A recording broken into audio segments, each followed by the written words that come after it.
Oh my God. Holy shit. God. Erik, can you hear me? Fine. Are you getting my transmission? Erik, can you hear me? Can you hear I me? got your transition. My transition. Oh my God. Okay. I've been surviving. Michigan, there's an apocalypse going on here. I've been trying to survive now for the past like 7 days. Oh my God. I've been Oh yeah. oh shit. Oh shit. The Mayans were wrong. I really don't know where that bit was going. Thanks, everybody. 2012. It's an apocalyptic year for more than one reason. Yes, the Mayans were wrong.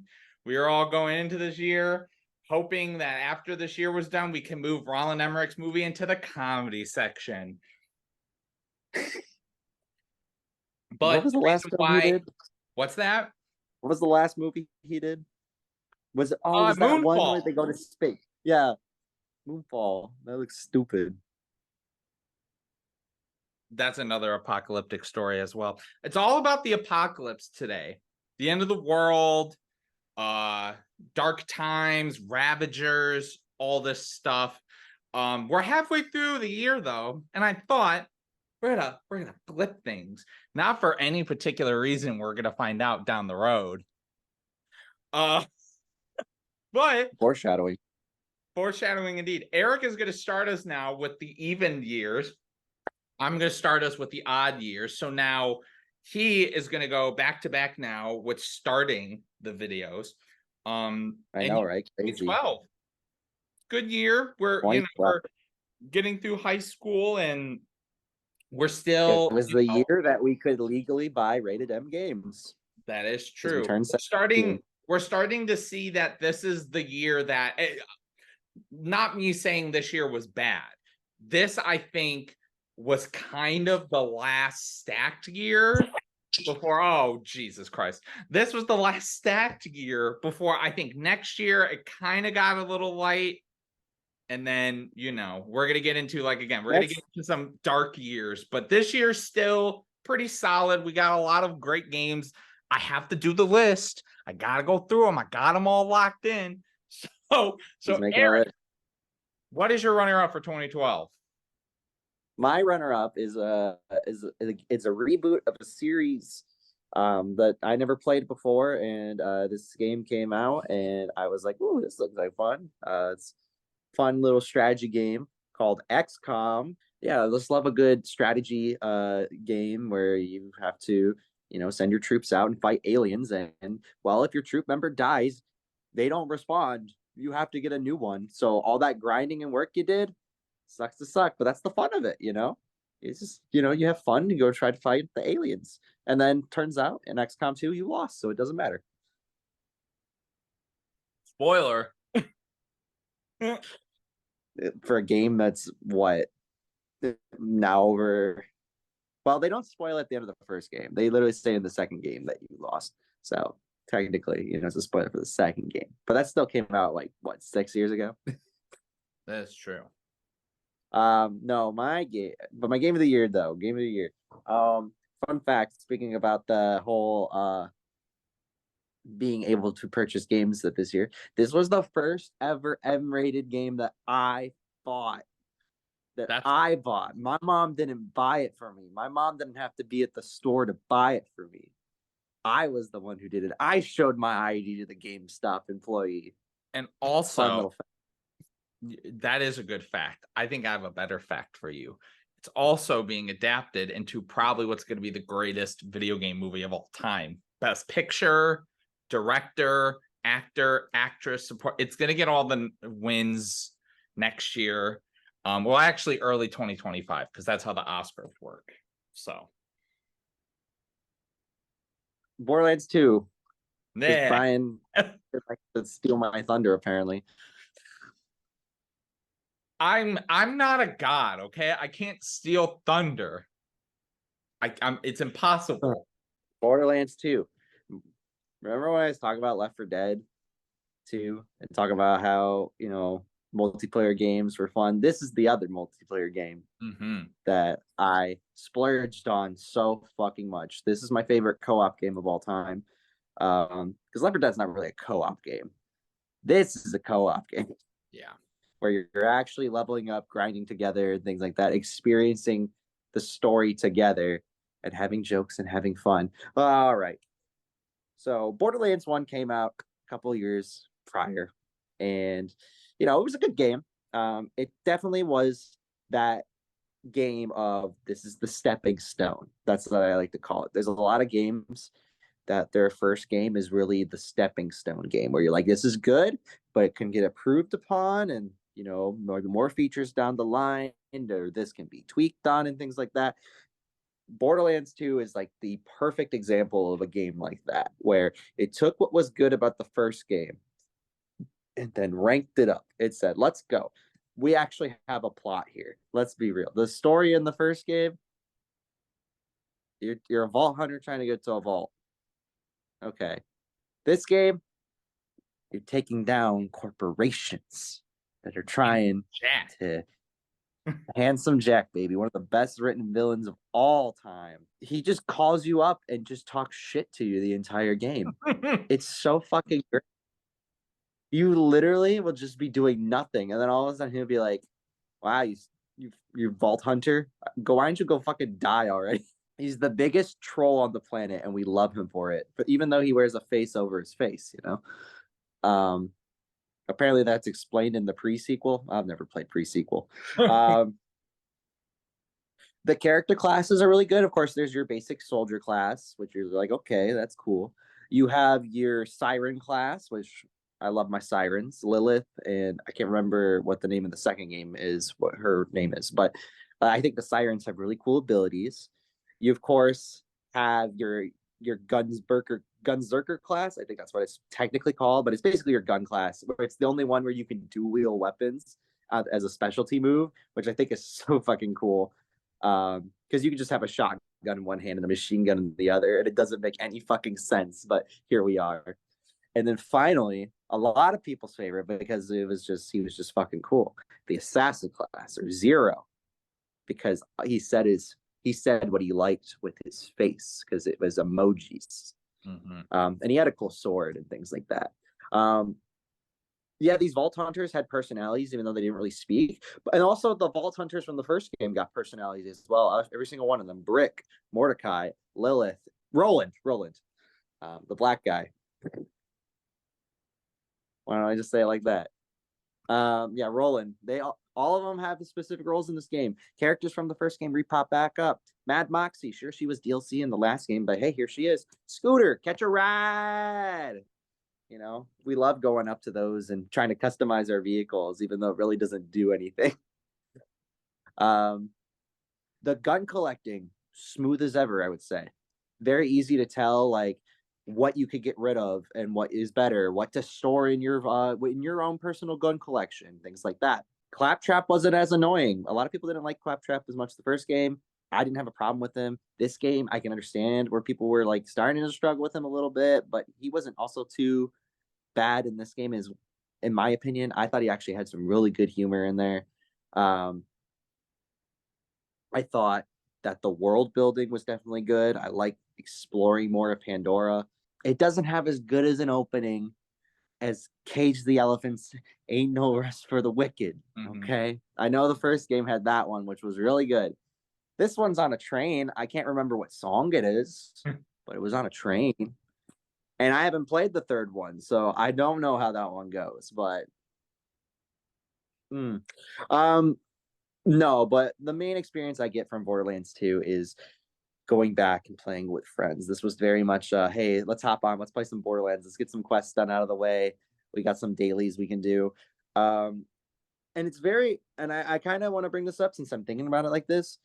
It's very weird that, there were games like this where it was like, hey, we have technically like a gear system with weapons. We have like these online multiplayer things where to come back for dailies and stuff.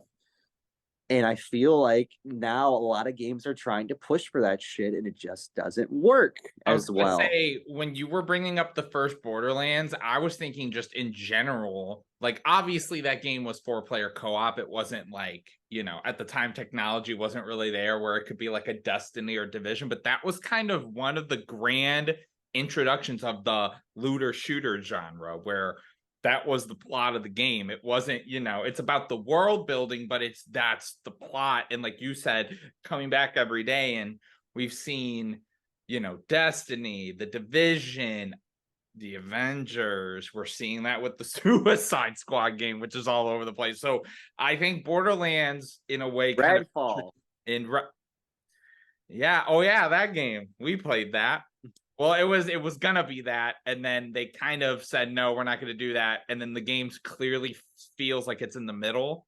But yeah, Borderlands is kind of big for the looter shooter genre. Like, it's very influential, and it does it very well. Still better than these games, or most of them.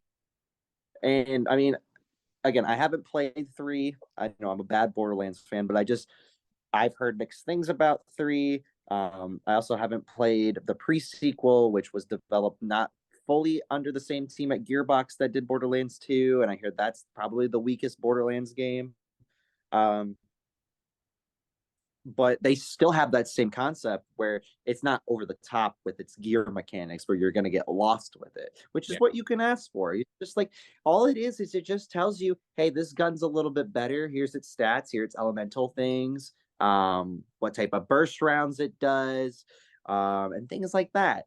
Sure, there were a lot of different gun types. I think there was in total like 10 or 11 different guns variations that you can get, but it wasn't too confusing, and you had a decent loadout. You could, when you fully upgraded your character, I believe you could hold like 9 guns at a time. So like switching through and picking your favorites to take with you is fine.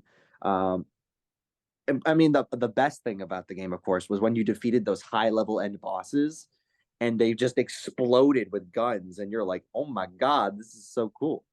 Because that was the whole thing with the DLCs. When the DLCs were hit or miss. Borderlands DLCs were always hit or miss, but the DLC was still strong for Borderlands 2, because sure, yeah, this was at the time when season passes were like the problem childs of the gaming industry, where, oh hey, it's a season pass, but DLC, why are we already planning out DLC? Wait for a game, because there was the problem. Borderlands 2 had the problem where it released a DLC character day one. This was also that theme as well, where DLC day one characters were a thing. This was the same year that Mass Effect 3 came out, and fucking Javik, was, day one DLC or part of the collector's edition if you had it. So this was the trend currently in the gaming industry, instead of what we have right now. Fucking, it's so quaint. It's so quaint looking back in the day and being like, this is what we had to worry about. Now it's like so out of control and more ridiculous. I would so want to go back to where it's like, oh, okay, DLC character day one. Oh, you bad company. I'd go back to that in a heartbeat. I thought all the different bosses were fun. All the jokes were great. It's just, it's got its own sense of humor. It's got this own sense of like, poopy humor, as I like to call it, because it's just a lot of like shit talking. That's all it is. It's just shit talking the game, which makes the dialogue very well founded. The level up progression as like the RPG style, it still works very well. And overall, I love Borderlands so much, just again for those memories I had playing it with my friends. Getting online and we like, let's just do the boss rush and see what types of guns we get, and then yelling about who would collect the guns at the end of the day. That's all we wanted. We just wanted to have fun, go through, explore different areas. Here's stupid dialogue that made no sense whatsoever, and just have a good time. And then really Borderlands is kind of just, it's just existed at this point. Again, pre-sequel came out, it was fine. And then of course Borderlands 3 eventually came out, and that was not as fondly loved as Borderlands 2. And then Tiny Tina's Wonderland Assault, that came out, and that's just a different style of game from Borderlands. Like, it's still got the gun mechanics and everything like that, but it's all like mystical stuff. It reminds me of Immortals of Avium. It's kind of like that coming up. It's just the magic shooter game. But there is one thing they did in the middle of that I'm just gonna say, because it's not gonna have any relevance left into the video. But in the middle of that, they did Tales from the Borderlands, and it was really cool. It was different. A story-based Borderlands game, which helped develop the world a little bit more with more interesting characters. The company that worked on that, they seemed very, very interesting to have worked on that, and do a story-based game about this looter shooter. But it's fine. We're talking about Borderlands right now. We want to talk about story-based games, but I'm pretty much done talking about Borderlands anyway, so it doesn't matter. Brian, why don't you run off some games? I'm really mad because that literally is one of the best alley oops, and I don't think you did that on purpose because of the company that made that. But sadly, I have to derail it to then do my thing to then get to it. So, by the way, you're welcome. One of my favorite gaming memories is the chests opening, the way they'd open and all the that's still one of those like Borderlands 2 Collector's Edition fucking was the chest. And so I know 3 did the chest too. It was like the big ass chest, and it had all they had a huge chest for 3, but 2 had a small version of it as well for the Collector's Edition. That's a smart idea. I will say, I've never played the DLCs. I know save data is important, and some people that I know, we played through it and their data was gone, so I wasn't able to play the DLC with them. But enough about people that have disappointed me in my life. Hey, I have the save data. What the fuck are you talking about? I thought you told me. Wasn't there an issue that we couldn't play the DLC together for some reason? You said something happened that we couldn't play. When was the last time we played Borderlands 2, Brian? I've been waiting forever because I ended up starting it with Costa because I was like, oh, Erik told me that something happened where he lost the game or the save data was whatever. But you want to know why? It's probably because I didn't have fucking Xbox. I didn't have I don't know, but I thought I didn't have access to the save data. I thought I did it, and then I turned on my 360, and there it was, and I was like, "Oh shit!" Okay, well, and it's in the cloud now.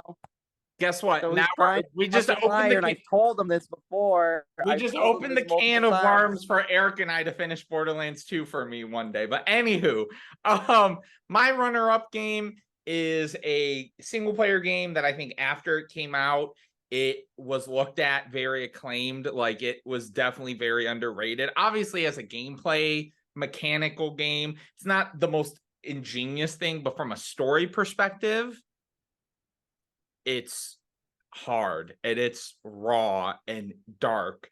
And we go back to Nolan North starring in a game, Spec Ops: The Line, which is a very dark third-person shooter. Again, it's not the most complicated playing game, but from a story perspective has some of the best moments from a war game that I've ever played. The part with the white, I'm trying to think, it's the chemical they use with the bombing. That shit haunts me to this day. So definitely a very underrated game. We should have shown that to J. Robert Oppenheimer and see what he thought. That's true.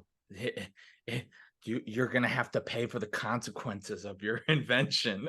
But okay, so here we go. We got Far Cry 3, which for better or worse was basically the introduction of what Far Cry is now. With Michael Mando, Better Call Saul fame. Do you want to know the definition of insanity? Shout out to him, Michael Mando, the man. Even though he wasn't even like the main bad guy of the game. Which, that was a whole hot mess thing, but it was what it was. Mass Effect 3, the first Dishonored, Borderlands 2, Max Payne 3, Assassin's Creed 3, Hotline Miami came out. That's crazy. Trials Evolution. We did a video for that you should go check out. Check that out. Halo 4, which I know was a game that you stayed over and we played the night that it came out.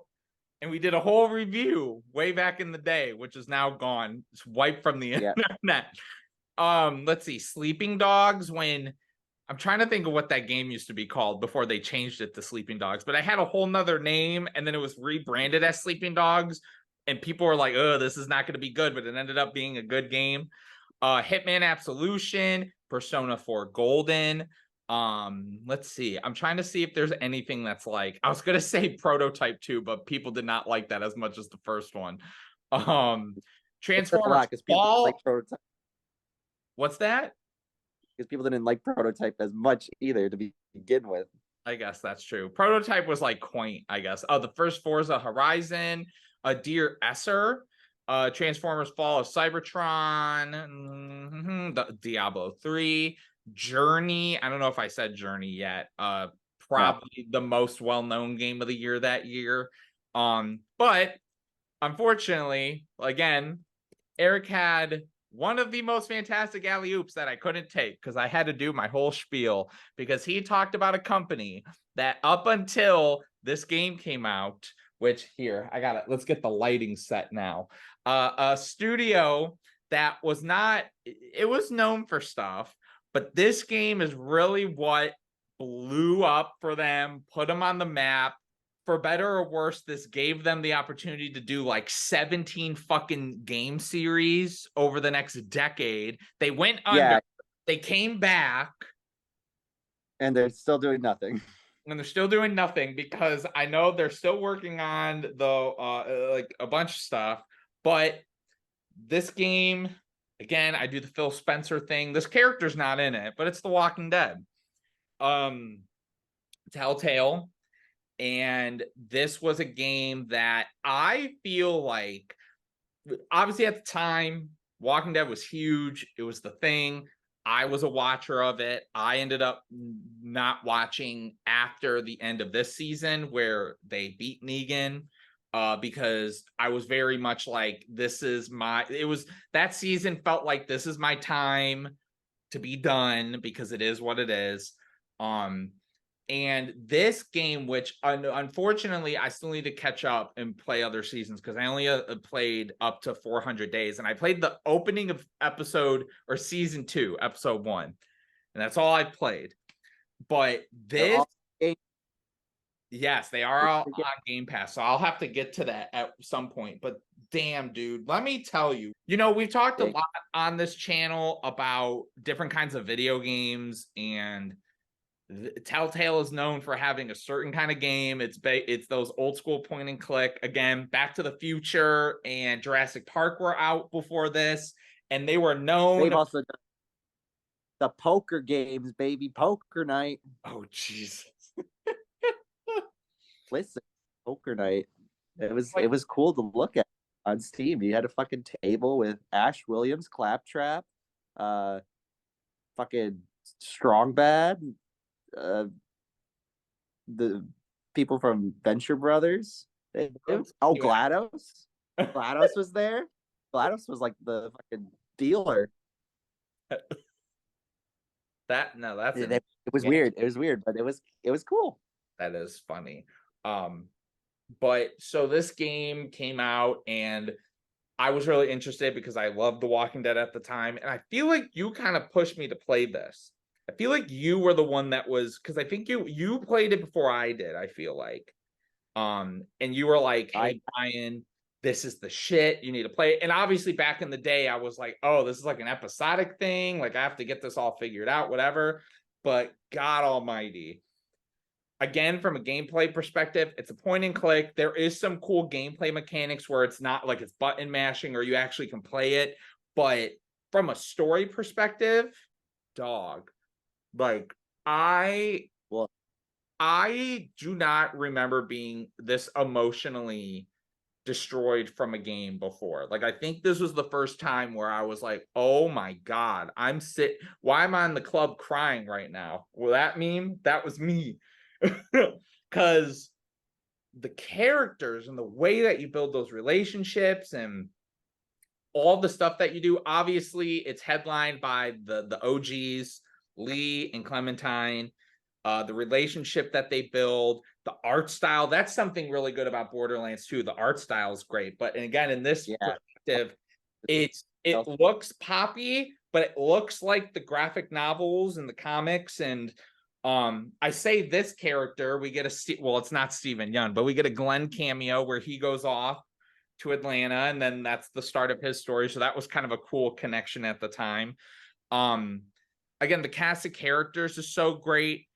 The way that the game unravels and, you know, the decisions you make, again, that's a whole nother thing too, whereas everything you do has a consequence. And it doesn't feel like at the very end of the game for season 1, it doesn't feel like it's like, oh, I would have gotten to this point anyways. Like, it actually feels like the way your story is shifted, it's like cool. And you see all the stats of, oh, this is what everybody picked during the game. It gives you all these prompts of like, oh man, I shouldn't have done that. But the exploration is great. I love this game from that perspective. The story's moving forward, and then you just get like an hour to just walk around, talk to whoever, do your thing. It's cool just to walk around the environments like the motel and the woodland area.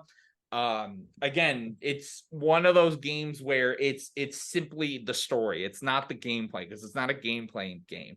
And Telltale is very much known for these kind of games, and they have done so many riveting games like this, and a game that's even more riveting is Minecraft Story Mode. So a game you actually can't even buy anymore. It's true. But this game, again, for better or worse, this game kind of defined them. And the fact that like they weren't even able to finish this, like they had Skybound have to come in and kind of be like, okay, we're gonna take what we have and finish it out. And it's just, I think the model was unique. And again, taking a property like this, it was so exciting to see their own take on it with original characters. The fact that at the end of every episode, you get that little teaser and you're like, oh my God, what's going to happen? So it was like, it was this, again, this just episodic content that was so cool. And then, yeah, Clementine was, I mean, again, Lee's great, but Clementine is. Clementine steals everything. She is so great. It's so beautiful. And it's wonderful. It's so wonderful. And yeah, this game is, I don't know. Like I said, it's something where at the time we were in the zombie boom, and this game coming off of The Walking Dead, it was so big because the show was like the biggest thing at the time. So I was just so thrilled to see what they were going to do. And it ended up being more intriguing than the show because of just the personal connections and the way that things unravel and the twists and the turns, and again, the designs, and even the parts where you have to fight zombies. Like, it doesn't feel janky. Like, it feels goofy because you're like, yeah, this is a point and click game, but it never came across as like bad. Like, you feel it and the energy's there, and it's fantastic. And you know, Telltale is great at these kind of games, and the writing and the performances are spectacular. When I found out Clementine is played by like a grown woman, it was so funny. I was like, oh wow, okay, it makes sense, I guess. It's kind of like the Rugrats syndrome in a way, where it's babies being played by like grown women. And then think about what Telltale became afterwards too. It's very interesting because, you know, that was the thing that blew Telltale up. Mm-hmm. And the next thing they did, what is my favorite project from them personally, The Wolf Among Us. Mm-hmm. Astounding. And I hope part 2 never comes out because I feel like it's gonna get ruined at this rate. I feel like the quality, like you said, Borderlands definitely succeeded. I hear the Batman thing is like all over the place. Season 1 is pretty mid. Season 2, on the other hand, now this is also where the trouble with Telltale came in, because, you know, is that I was going to talk about this more next year, but I'll get a little bit on this because I think it's just a very interesting topic. It's the illusion of choice. Mm-hmm. In reality, you know, Telltale presents you with all these choices, but at the end of the day, you kind of come back to where you started, or everyone kind of gets around that same, you know, experience in a sense. Well, there's only a few times they don't. Batman season 2 is one of those times. There is very much make a lot of different fucking choices in that game. And I was gonna say, and to that point, I don't even think, like, I do think The Walking Dead, obviously everyone ends up where it ends up, but I think, like you said, I think the illusion of choice works in season 1 because I feel like the moments that you choose are actually impactful for your own story. So you end at the same point, but the choices you made were still different in a way where it was like, oh, you did that? What would have happened? Like, I think it felt a lot more, even though when you look back and you go, well, yeah, see, the end of the season was going to happen. But I think the choices, it wasn't like the choices made you feel like you had a say. It was just more of the choices were impactful from a story perspective that you're like, oh my gosh, like this is crazy. And then obviously after that, like you said, it just became kind of, oh, do you want to shoot that guy or that guy? Oh, that guy, guess what? You're still gonna get killed, or that guy's still gonna get killed. Like it just kind of got lazy after that. The game of the year cast is a good show for us to highlight when things used to be fun and great and dandy with companies. I will say, to tease, I think next year is a little grim with specific things, even though our game of the years are fantastic. I think we started It's still gonna be grim. Yeah, in more ways than one. So what were your favorite games of 2012? Leave it in the comments below. Like, comments, subscribe. This was a fun year. This was a very diverse year, very different year for both of us. And I think next year it was exciting because next year I think is going to be not predictable because they're obvious, more so just predictable because they're probably one of a few games you would expect. So yeah, let's be real. so until next year, toodaloo.